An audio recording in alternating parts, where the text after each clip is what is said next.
Olá, meus nobres alunos, meus nobres concurseiros do Distrito Federal e do nosso saudoso restante do território brasileiro. Professor Klaus Kaisenberg, professor de atualidades para concursos. Hoje nós temos aqui a presença exímia da nossa coach, da nossa especialista em neurociências, em técnicas de estudos, a Thalita Pinheiro, ok?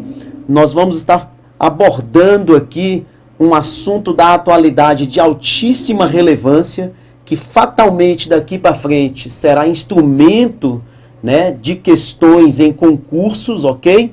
E a nossa especialista aqui em técnicas de estudo, a Thalita Pinheiro, vai estar também construindo, né, um mapa mental. Então, a importância de se estudar com mapa mental aqui, nossa convidada especial estará conosco aí em outras oportunidades, tá bom? Então, o assunto será o assunto da intervenção federal e também a questão da ordem pública. Vamos dar um exemplo do Rio de Janeiro, mas também vamos trazer outros contextos aí nacionais, tá bom? E entender, pelo menos, né, qual é a essência, qual é a espinha dorsal desse assunto, onde é que o examinador pode abordar mais dentro dessa temática, ok? E aí a professora Thalita Pinheiro vai estar comentando aqui com vocês da importância de se estudar com mapas mentais, ok? Dessa técnica muito eficiente de estudo. Professora Thalita, a palavra é sua. Ok, professor Klaus, muito obrigada pela oportunidade de estar aqui com vocês.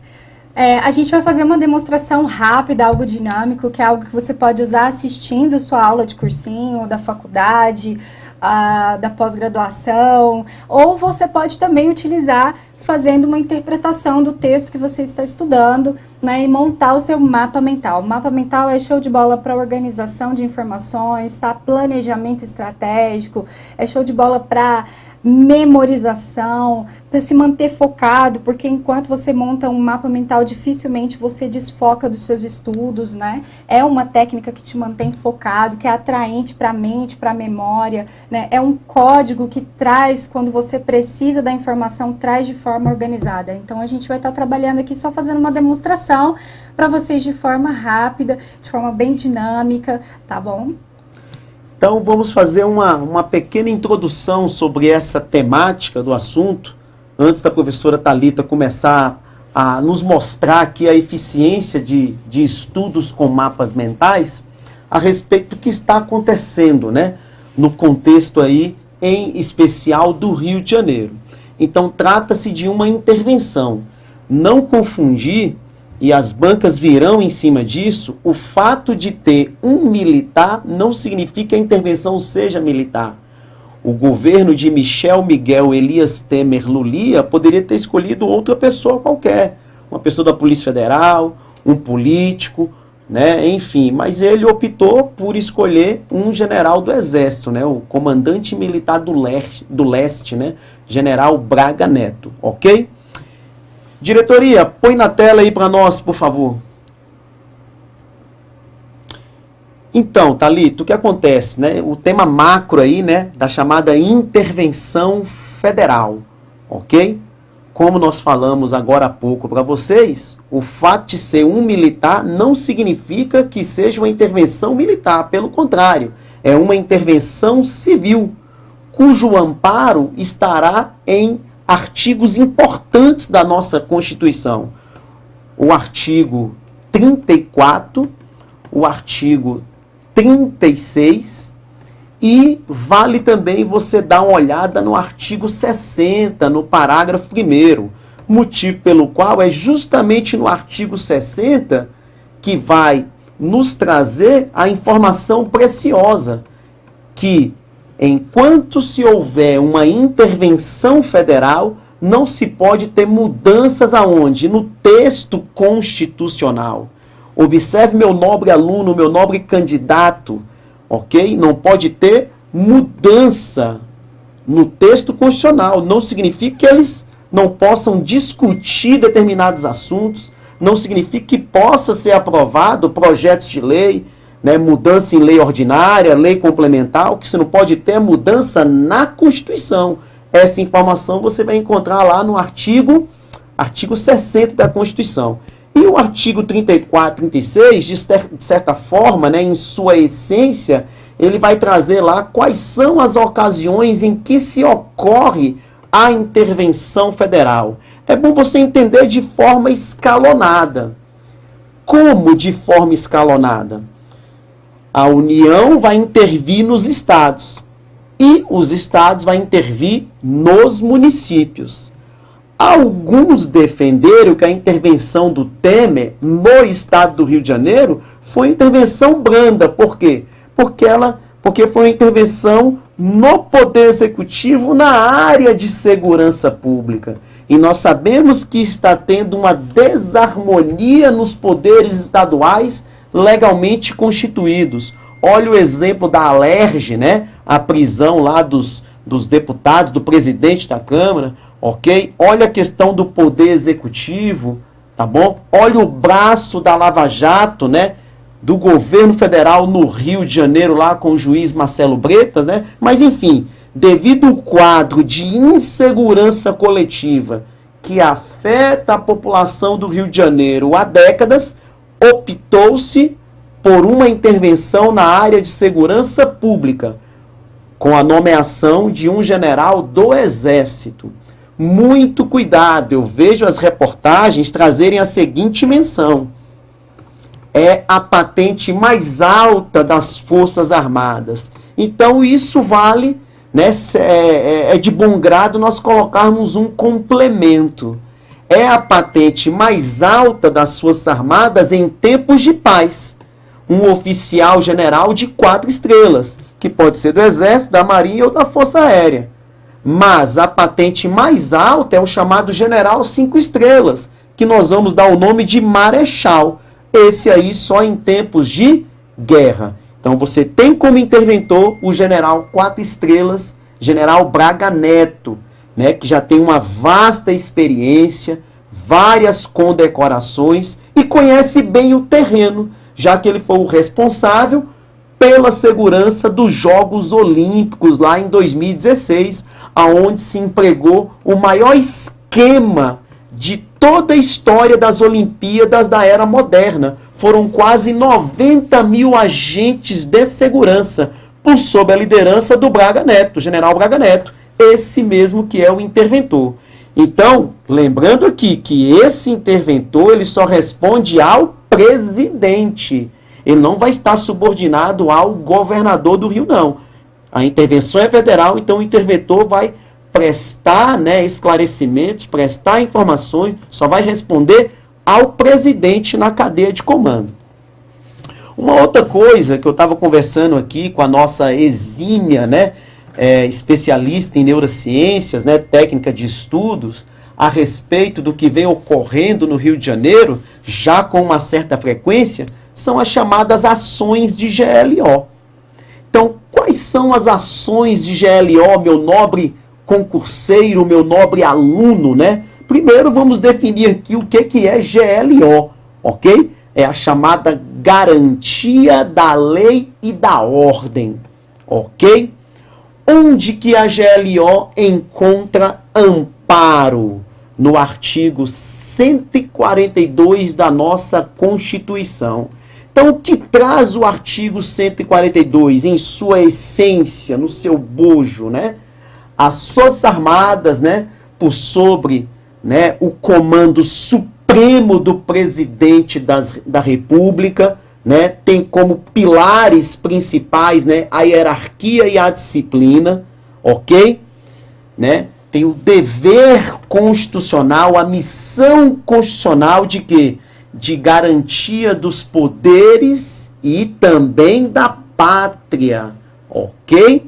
E por solicitação de algum desses poderes, elas podem o quê? Garantir a lei e a ordem. Em conversa aqui anterior com a Thalita Pinheiro, o que vai acontecer? Né? Chegamos à conclusão aqui de trazer um exemplo bem clássico.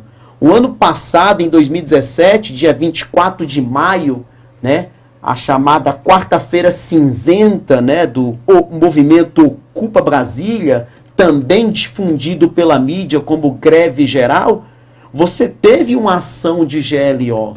Então, por solicitação do presidente da Câmara dos Deputados, ele solicita ao Poder Executivo as forças federais, por entender que a segurança pública local estava tendo o quê? Uma ingerência, não estava, né, controlando aquele distúrbio civil. Então é interessante em você lembrar aqui da ação de GLO, porque você vai entrar na seguinte situação. É por solicitação ou não. Se o presidente ou qualquer um dos poderes constituídos aí, poderes federais, entender que está havendo um quadro de ingerência na segurança pública, por solicitação ou não do Estado, tem-se uma ação de garantia da lei e da ordem, como foi o caso que ocorreu no dia 24 de maio de 2017 em Brasília. Ok? Então é interessante você analisar esse assunto, motivo pelo qual não é só o artigo 142 da Constituição, é também a chamada Lei Complementar 97, que é do ano de 1999. Ok? Só a lei complementar? Não, vai ter o decreto que vai regulamentar essa lei, que é o decreto 3897 de 2001. Então a lei complementar é a lei complementar 97 de 99, ok? E o decreto é o 3897 de 2001. O que traz a lei e o decreto, né? Eles vão traçar as diretrizes do uso e do preparo e emprego das Forças Armadas, por ordem expressa do presidente da República. É interessante você dar uma importância para esse contexto, por quê? Porque eu vejo as provas justamente abordarem esse detalhe técnico, né? Falando que uma GLO pode ser decretada pelo governo do Estado. Não. É por ordem expressa e exclusiva do presidente da República. Como consta em informações oficiais, de janeiro de 2015, né, a 31 de dezembro de 2017, o Brasil teve mais de 30 ações de garantia da lei e da ordem decretadas. Pergunta de prova, obviamente, o caso recordista é o caso que nós estamos analisando aqui. É o estado do Rio de Janeiro, que é o recordista em ações de garantia da lei e da ordem pública. E vocês não fazem ideia de qual é a segunda unidade da federação que bate recorde em ações de garantia da lei e da ordem.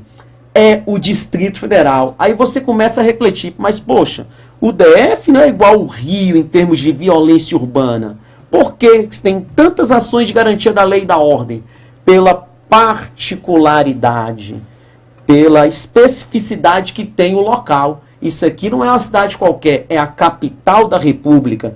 Visitas de autoridades, chefes de estados, representantes diplomáticos, inúmeras reuniões, né, e fóruns globais. O que é que acontece? Então tem que se decretar uma garantia da lei e da ordem. Não é algo muito bem difundido em Brasília, né? É igual o Exército, né? Você pode não ver, mas ele está sempre presente. Por isso que ele usa a farda camuflada, ok? Então, não é o Rio de Janeiro, mas se tem decretação da lei e da ordem pública no DF. É a segunda unidade da federação que mais decreta ações GLO, ok? Mas voltando as atenções para os dois pilares desses assuntos que nós estamos falando aqui. A intervenção federal e as ações de garantia da lei e da ordem. O que acontece? Tem semelhança entre elas? Tem. São em caráter excepcionais, em situações extremas. Outra semelhança, ela não é permanente, ela é periódica. ok? Porque, como consta no artigo 144 da Constituição, os órgãos de segurança pública, né? Você vai ter lá, né, a Polícia Federal, a Polícia Rodoviária Federal. O artigo 144 fala até da Polícia Ferroviária Federal, que não tem quadro mais na atualidade, né? E a Polícia Militar, a Polícia Civil e o Corpo de Bombeiros, né, na dimensão do Estado, né?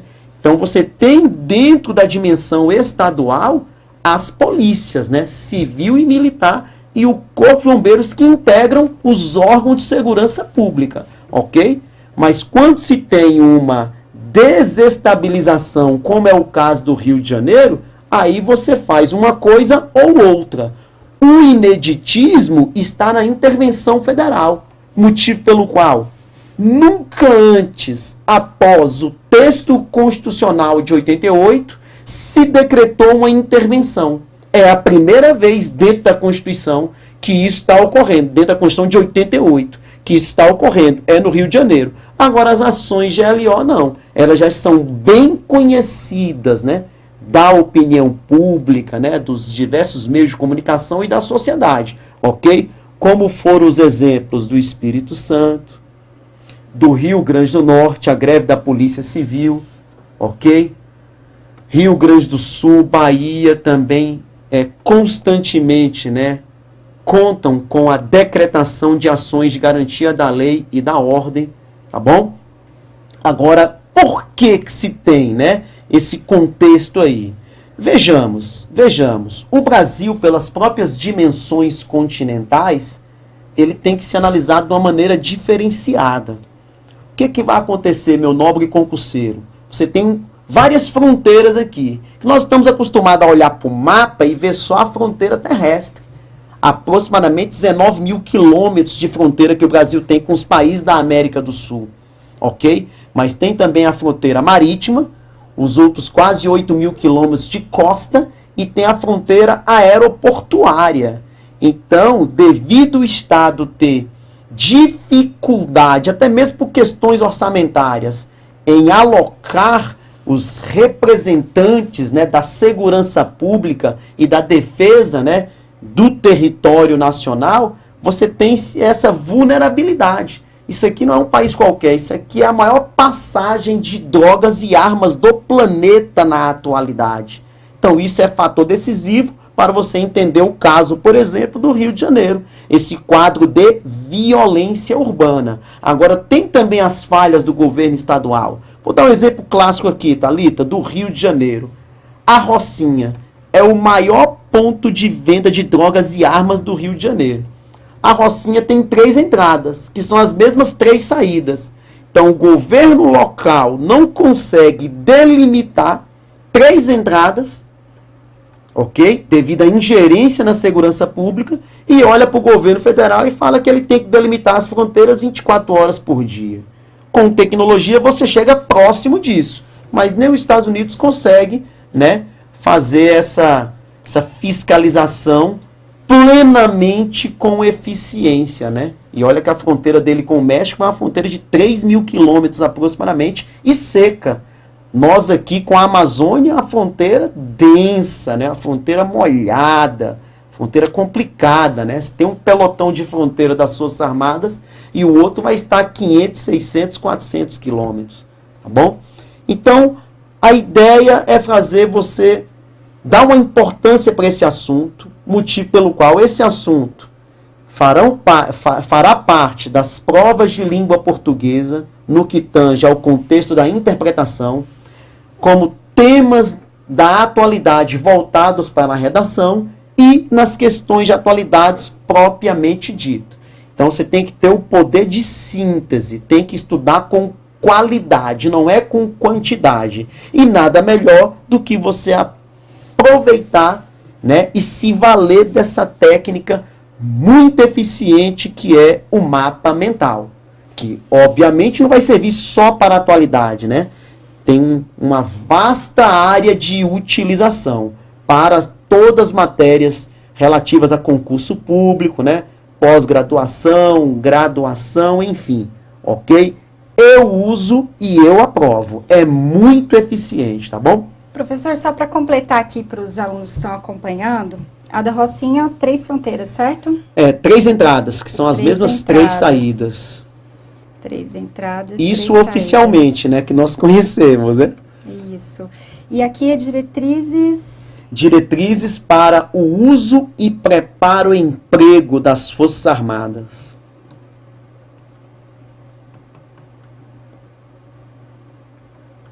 Quando você fala em Forças Armadas, a gente tem que entender o seguinte: tudo que ela vai fazer dentro de uma intervenção, né, ou de uma ação de LO vai estar escrito em algum lugar. Ela não vai sair do nada, colocar o tanque lá na rua e assim, não. Está escrito em algum lugar. Tem diretriz que traça o uso das Forças Armadas, né, em relação ao contexto da lei e da ordem pública, tá bom? Agora, professor, até eu aqui assistindo essa aula tive um fator aqui para o pessoal até poder pensar, né? Se tem a ver com o ano eleitoral, porque outras intervenções, se tem a ver com o ano eleitoral, essas ações, essas intervenções, se o fato também dos governos do Rio e do Brasil estiverem no mesmo partido político também tem alguma influência? Em relação ao ano eleitoral, os especialistas atestam que não está indo muito para essa linha. Mas tem uma questão política muito interessante, já que é o governo do PMDB que está à frente do Rio de Janeiro nos últimos aproximadamente 15 anos. E o PMDB, na atualidade MDB, fica até engraçado nós falarmos na atualidade, porque num passado recente, o PMDB, até junho de 81, era chamado de MDB. Então, no último congresso deles, eles voltaram com a sigla antiga, né? Aquela sigla que era utilizada lá na época do contexto da República dos Generais. Então, tem esse caráter político, sim, ok? De crise, né? Que se teve desdobramento, né, na área social, né, a própria crise política, desdobramento na área econômica e social. E o MDB é o partido do governo federal, ok? E essa cúpula do MDB, que estava à frente do Rio de Janeiro, hoje está, né, por força de um braço da Lava Jato no Estado, na cadeia. Então tem toda essa conotação política, ok? Mas relativo a ano eleitoral, os especialistas, né, alguns analisam dessa forma, mas não vão muito nesse contexto, né? Pegam mais o contexto de uma crise mesmo política e seus desdobramentos, que atinge o quê? A cúpula do partido do presidente, ok? Ok, show de bola. Pessoal, eu acredito que vocês estão acompanhando aí, né, a fabricação do mapa aqui. O espaço aqui, a gente precisaria de um espaço maior, por isso que eu sempre aconselho o pessoal a fazer mapa mental para tema de concurso em folhas A2, que são folhas, né, como se fossem 6 folhas A4, porque aí cabe todo um tema, o tema fica melhor organizado na sua mente. A gente poderia falar muito mais aqui, né, professor? Colocar muito mais coisas, mas o mapa mental deu para vocês verem que é uma forma organizada de raciocínio. É claro que aqui eu fui fazendo de forma rápida, assistindo uma aula, não fica tão organizado quanto a gente lendo e estudando o livro em casa e fazendo em casa, né, organizando direitinho, com um pouco mais de tempo. Você ganha em produtividade. Isso. Com qualidade, né? E a sua mente, ela vai memorizando essas figuras geométricas e ela vai memorizando as cores, à medida que eu uso isso como material de revisão. Assisti a aula, montei o meu mapinha enquanto o professor falava. Cheguei em casa à noite, faço uma revisão do meu mapa mental. Sua mente vai ficar, né, e faço numa periodicidade aí, num plano de estudos, né, que a gente trabalha tudo isso dentro do coaching, e aí você vai ter uma repetição, né, da visualização desse mapa, conversando com você mesmo sobre esse mapa na sua casa. Lembrei, o professor Klaus falou isso e tal. Você vai conversando com você sobre o mapa na sua casa e é uma revisão show de bola. Garanto que vocês podem ver os depoimentos lá no meu canal. O pessoal estão tendo, né, muitos resultados positivos, ok? Thalita, se você me permite só mais um complemento para a gente colocar aqui, né, no nosso exímio mapa mental. Na prática significa o quê? O interventor nomeado pelo presidente agora é o responsável apenas pela área de segurança pública no Rio? Não. É também pelo sistema prisional. Então, toda a segurança pública do Estado do Rio de Janeiro, Polícia Civil, Polícia Militar e Corpo de Bombeiros, e todo o sistema prisional do Estado do Rio de Janeiro, hoje está sob o comando do interventor, né? Um general 4 estrelas, que é o general Braga Neto. Ok? Lembrando que... Eles também podem solicitar, né, professor? Órgãos públicos. Isso. Podem solicitar pessoal. Sim, com certeza. Alocar, né? Por exemplo, o general Braga Neto mandou 3.000 policiais do Rio de Janeiro que estavam deslocados das funções voltar para a caserna. Por quê? Poxa, tá uma demanda de policiais, os policiais cedidos para outros órgãos. Não faz sentido, né? Lembrando que o desdobramento, ou um dos desdobramentos da intervenção federal no Rio de Janeiro, um dos desdobramentos que veio a acalhar foi a criação do Ministério da Segurança Pública. O governo já vinha estudando essa possibilidade, já é uma proposta antiga, mas pegando, né, esse caminho da intervenção em se tratando da segurança pública, foi um momento oportuno de criar o Ministério da Segurança Pública. Então, órgãos de segurança pública que estavam atrelados, ou seja, no guarda-chuva do Ministério da Justiça, que era o Departamento Penitenciário Nacional, o Departamento de Polícia Federal, o Departamento de Polícia Rodoviária Federal e a SENASP, a Secretaria Nacional de Segurança Pública, hoje esses órgãos estão no guarda-chuva de quem? Do Ministério da Segurança Pública, lá com, né, o dono da pasta, né, quem está à frente, né, que é o Raul Jugman, que era o ministro da Defesa, tá bom? Então são alguns detalhes que você tem que ficar atento, ok? Determinados órgãos agora que estavam no Ministério da Justiça hoje fazem parte do Ministério da Segurança Pública, ok? Então é isso. Pessoal, volto a frisar aqui para vocês do nosso exímio método de aprendizagem aqui do Processos Concursos, 100% online, 100% PDF, 100% presencial, ok? E a Thalita vai estar aqui conosco, né, em outras oportunidades, trazendo essa eficiência aí, incorporando também qualidade a esse método de aprendizagem que é fantástico, né? É bem produtivo, muito importante, né? Para quem quer sair na frente aí na aprovação, tá bom? Então, nos acompanhe aí e indique, né, para os seus seletos contatos. Thalita, o seu Instagram lá, você pode falar para a galera aí? É @ThalitaFor, F-O-R, né? E também, através do @ThalitaFor, você encontra a minha fanpage, Thalita Pinheiro. Tem um canal do YouTube, Thalita Pinheiro também. Tem o e-book, né? Que o professor Klaus já está fazendo uso dele, ok? Soltamos um e-book aí sobre mapas mentais. E amanhã, depois de amanhã, domingo, teremos uma live só sobre mapas mentais às 10 horas da manhã. Né? Nos meus canais tem como você procurar o link para se inscrever para essa live. Vamos estar fazendo um workshop aí essa semana que vem, toda só sobre mapas mentais.